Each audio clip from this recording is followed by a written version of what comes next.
Kanlaon Volcano is one of the most active volcanoes in the Philippines and is located in the central provinces of Negros Occidental and Negros Oriental. On December 9, 2024, a powerful eruption took place at the summit vent of Kanlaon Volcano. The eruption generated a large plume that quickly ascended to 4,000 meters above the vent and was carried west-southwest by strong winds. Daily sulfur dioxide emissions have also been observed since then, which continues to affect local residents.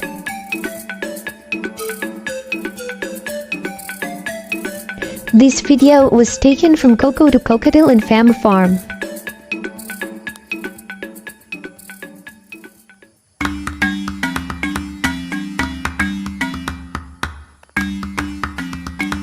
As of early 2025, Kanlaon Volcano in Negros Occidental continues to be closely monitored by the Philippine Institute of Volcanology and Seismology due to increased activity in recent months. The volcano has been experiencing moderate seismic activities with occasional volcanic earthquakes and gas emissions, raising concerns about its eruption potential.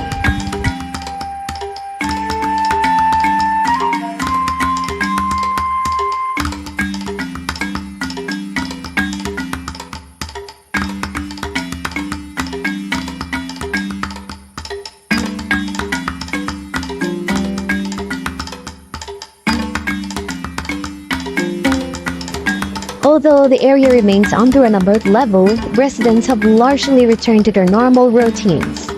With school activities and sports are resuming as usual, the community is gradually recovering, and there is a growing sense of resilience and normalcy amidst the ongoing situation.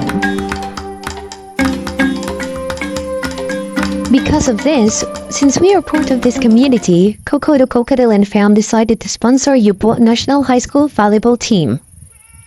This is our way to support, encourage, and help young people maintain their lives physically and mentally healthy.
Thank you so much, Report National High School Volleyball Team, mentors, members, parents, and teachers for your support of our YouTube channel.